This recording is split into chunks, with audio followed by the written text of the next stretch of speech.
Hello everyone, welcome to all of you. Here is a recruitment update for you dear students from Satish Dhawan Space Center शार. जब आप यहाँ official website पे जाएंगे, this is the official website shar.gov.in. यहाँ आपको दिखाई देगा सतीश धवन स्पेस सेंटर शार Sriharikota and here you can see the detailed notification number mention है. ठीक है, यहाँ जब आप क्लिक करेंगे तो आप डाउनलोड कर सकते हैं एडवर्टीजमेंट को. इंपॉर्टेंट डेट है, रजिस्ट्रेशन स्टार्ट हो चुका है 16 अक्टूबर मीन्स टुडे. ठीक है, लास्ट डेट रहेगी 14 नवंबर. पेमेंट के लिए भी लास्ट डेट 14 नवंबर है. यहाँ इन्होंने सब कुछ बताया है, क्या क्या क्राइटेरिया रहेगा, सब कुछ यहाँ अवेलेबल है. ठीक है, तो let's check it out this detail advertisement. They are going to recruit scientist, different different vacancies है. इंजीनियरिंग स्टूडेंट्स के लिए भी है, बी बीटेक के लिए भी है, एमई एमटेक के लिए भी है, डिप्लोमा के लिए भी है और आईटीआई के लिए भी है. तो अकॉर्डिंग टू योर रिक्वायरमेंट आप यहाँ चेक कर सकते हैं. 36 पेजेस का पीडीएफ है. Let's check it out here. तो फॉर्म फिलिंग स्टार्ट हो चुकी है कहाँ से? 16 अक्टूबर, मतलब आज ही से. ठीक है, थोड़ा हम यहाँ देखें तो here we can see this is a bilingual advertisement. तो SDSC SHAR invites online application to fill up the following post. First जो पोस्ट हमारे पास है वो है साइंटिस्ट या इंजीनियर एससी लेवल 10, जहाँ पे स्केल रहेगा 56,100 से 1,77,500 तक. First of all it is there in the machine design. One vacancy कहाँ है? आंध्र प्रदेश में रहेगा, मतलब लोकेशन भी इन्होंने बताई है. अच्छा, व्हाट इज द रिक्वायरमेंट? तो थोड़ा सा अगर आप और जूम करेंगे थोड़ा यहाँ, तो here you can see what is the requirement. ये हिंदी में लिखा है and here it is mention in the English. क्या कि एमई एमटेक या एमएससी इंजीनियरिंग इक्विवेलेंट हो आपके पास मशीन डिजाइन में विद मिनिमम 60% सीजीपीए के साथ. ठीक है, और CGPA this one scale with pre eligibility qualification of B BTech और इक्विवेलेंट विद 65% मार्क्स. मतलब बी बीटेक मैकेनिकल में और फिर एमई एमटेक मशीन डिजाइन में हो तो आप अप्लाई कर सकते हैं. ठीक है, यहाँ वन ही वैकेंसी है और ये जो रिक्रूटमेंट है ये विदाउट गेट स्कोर कार्ड है, मतलब they are going to have their own exam. ठीक है, then here again it is for the industrial engineering 3 vacancies. Requirement वही मास्टर्स हो इंडस्ट्रियल इंजीनियरिंग में विद 60% मार्क्स और बी बीटेक मैकेनिकल में हो आपका 65% मार्क्स के साथ. Then here we are having electrical and electronics engineering. One post is identify. यहाँ एक ही पोस्ट है और वो भी उन्होंने बता दी है, पीडब्ल्यूबीडी एचएस बैकलॉग के लिए है.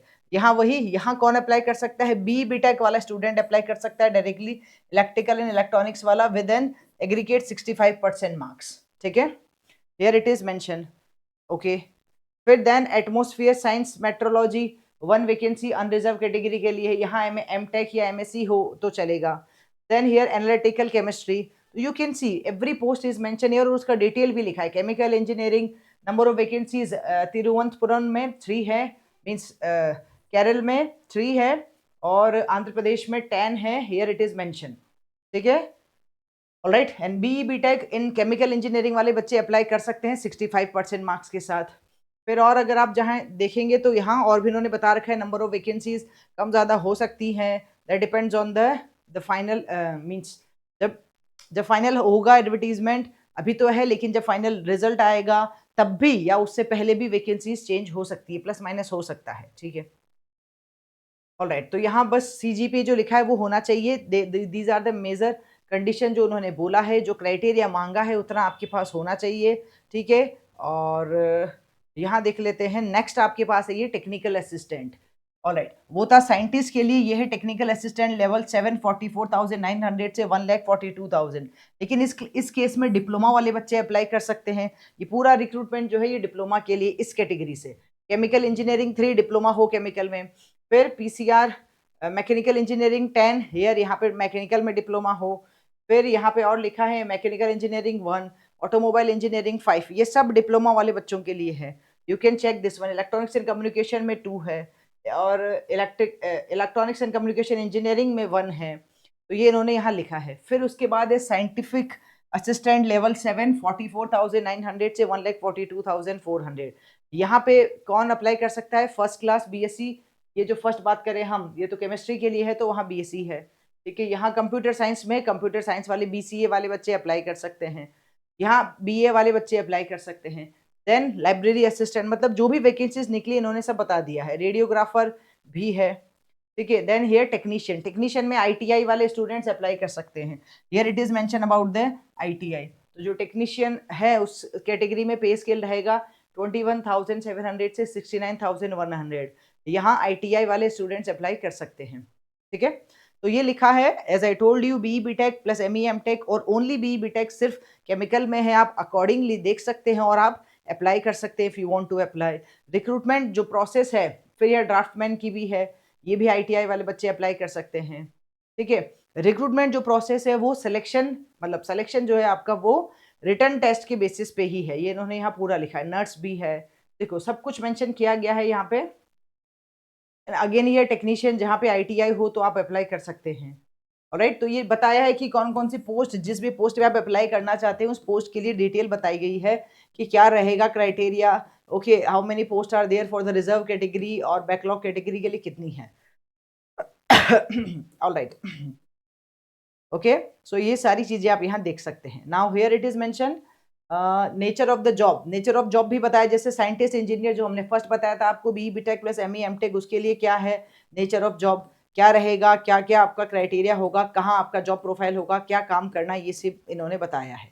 ठीक है, तो ये भी आप देख सकते हैं अच्छे से, क्योंकि ये 36 पेजेस का एक अच्छा PDF है और ये डिटेल वेबसाइट पे भी आपको सब कुछ अवेलेबल है।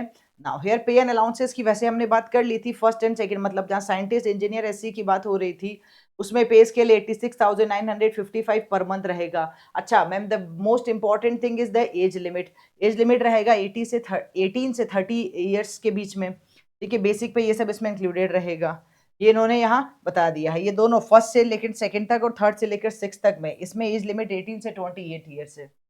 ठीक है, फिर टेक्निकल असिस्टेंट में 69,595 पर मंथ होगा, लेकिन एज जो है आपका 18 से 35 हो गया। साइंटिफिक असिस्टेंट में भी यही पे स्केल होगा, लेकिन एज आपका 18 से 35 हो गया बेटा। ठीक है, जहां ITI और डिप्लोमा वाले बच्चे अप्लाई कर सकते हैं, हम उसी की बात कर रहे हैं, बस यही है। ठीक है, अपर एज लिमिट में मैक्सिमम आपको 5 ईयर का रिलैक्सेशन मिल जाएगा अगर आप किसी रिजर्व कैटेगरी से आते हैं। नाउ हियर फॉर्म फिलिंग का प्रोसेस है, all candidates have to uniformly pay ₹750। ठीक है, पर application as processing fees, the processing fees will refunded as detail below only to the candidates who appear in the written test. ठीक है, मतलब पहले आपको ₹750 देना होगा। ठीक है, पर application the processing fees will be refund हो जाएगा आपको, ये इन्होंने यहाँ मेंशन किया है। What it is mention here that is the 500 rupees after deducting the application fees of rupees 250 in respect of all the other candidates। मतलब अगर आप फॉर्म फिल करते हैं और अगर एग्जाम में बैठते हैं तो आपको क्या मिलेगा, 500 रुपीज डिडक्ट होंगे और 250 रुपीज जो है आपको वो रिटर्न हो जाएंगे। वाइल हियर 750 रुपीज रिफंड हो जाएंगे अगर आप किसी रिजर्व कैटेगरी से हैं। ठीक है, who are exempted from the payment of application fees, woman, SC ST PWBD और एक्स सर्विसमैन वाले लोगों। ठीक है, तो हियर पर application is processing fee, the processing will be refund, all candidates have to uniformly pay ₹500। जो processing fees है, processing fees will be refund only to the candidates who appear in the written test. तो I think ये जो इन्होंने लिखा है उस हिसाब से तो आपको 500 rupees after deducting the application fees of ₹250, 500 rupees आपको क्या होंगे, रिटर्न होंगे, 250 रुपीज डिडक्ट होंगे, ये बात उन्होंने बताई है। ठीक है, नाउ अगर आप दूसरी कैटेगरी से है, रिजर्व कैटेगरी से, तो 400 रुपीज आपको after deducting the application fees of ₹100 in respect of the other. ठीक है, the for the remaining category वाले बच्चों के लिए। ठीक है, बस यही सब दिख रहा है मुझे यहाँ। Now the most important thing जो लिखी है वो है सिलेक्शन प्रोसीजर। तो let's check it out the selection procedure. Written test होगा, ये लिखा है इन्होंने। तो selection process for scientist or engineer SC, the mode of selection will be written test and interview। the written test will be conducted in such a way कि जहाँ पे theoretical और practical दोनों knowledge check की जाएंगे आपके। ठीक है, written test candidate will be shortlisted for the interview based on your performance in the written test। ठीक है, minimum 10 candidates, मतलब वो number of vacancy से थोड़ा ज़्यादा ही लेंगे। 50% weightage shall be given to written test और 50% ही वेटेज दिया है इन्होंने इंटरव्यू को। ठीक है, यहाँ बताया पेपर क्या रहेगा, पेपर पैटर्न। तो फर्स्ट पार्ट में रहेगा एरिया या discipline specific part, total marks होंगे उसमें 60। ठीक है, ऑलराइट, इसमें प्लस पॉजिटिव मार्किंग मतलब +1 और -1/3 है। और यहाँ रहेगा किसके लिए, फॉर द साइंटिफिक इंजीनियर जो हमने फर्स्ट आपको बताया था, 75 मिनट ड्यूरेशन रहेगा और रिमेनिंग के लिए 90 मिनट्स रहेगा। यहाँ 80 मार्क्स का पेपर होगा। फिर टाइप होगा एमसीक्यू, दोनों में ही एमसीक्यू होगा। नंबर ऑफ क्वेश्चन इसमें 60, इसमें 80 होंगे। ड्यूरेशन यहाँ 30 मिनट और यहाँ पे भी 30 मिनट है। तो ये इन्होंने ड्यूरेशन किसका लिखा है भाई? अच्छा ये सेकंड के लिए, सॉरी, ये फर्स्ट वाली कैटेगरी में पार्ट ए पेपर है और फिर पार्ट बी जो होगा वो 30 मिनट का होगा, जिसमें नेगेटिव मार्किंग नहीं होगी और टाइप ऑफ क्वेश्चन एमसीक्यू होगा, लेकिन यहाँ पे आपकी एप्टीट्यूड या एबिलिटी पे बेस्ड क्वेश्चन होंगे। तो 2 पार्ट्स में पेपर होने वाला है, पार्ट फर्स्ट और 3 पार्ट में, sorry, part A, part B, part C. ठीक है, पार्ट ए का मतलब आपका टेक्निकल जो भी आपका ब्रांच है वो, और उसमें नेगेटिव मार्किंग है, 75 मिनट्स का पेपर है। आफ्टर दैट एप्टीट्यूड जिसमें नेगेटिव मार्किंग नहीं है। ठीक है, and then you are having the descriptive questions also, जिसमें टोटल 20 मार्क्स के क्वेश्चन रहेंगे, 30 मिनट वेटेज रहेगा और 15 क्वेश्चन रहेंगे। तो ओवरऑल आपके पास 100 मार्क्स का पेपर हो गया है बेटा, ऑल द 3 पार्ट्स को इंक्लूड कर ले हम। ठीक है, पास करने के लिए मिनिमम 50% चाहिए, ए बी एंड सी तीनों में। ईच के लिए बोल रहा है, in part A you should have 50%, B and C also you should have 50%।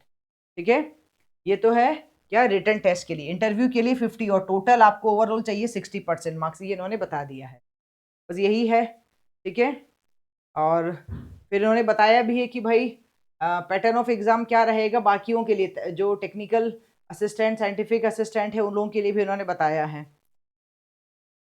ठीक है, बस आई थिंक यही है मोर एंड लेस, आप चेक कर सकते हैं बाकी। तो दैट्स इट हेयर। जब हम थोड़ा और देखते हैं तो यहाँ इन्होंने जनरल इंस्ट्रक्शंस लिखे हुए हैं कि क्या रहेगा। ठीक है, और फिर आई थिंक ये कुछ ड्राइविंग से रिलेटेड भी लिखा है कुछ, फिर क्राइटेरिया बताया है, और एट लास्ट इन्होंने सेंटर्स भी मेंशन किए हैं, ये रहा।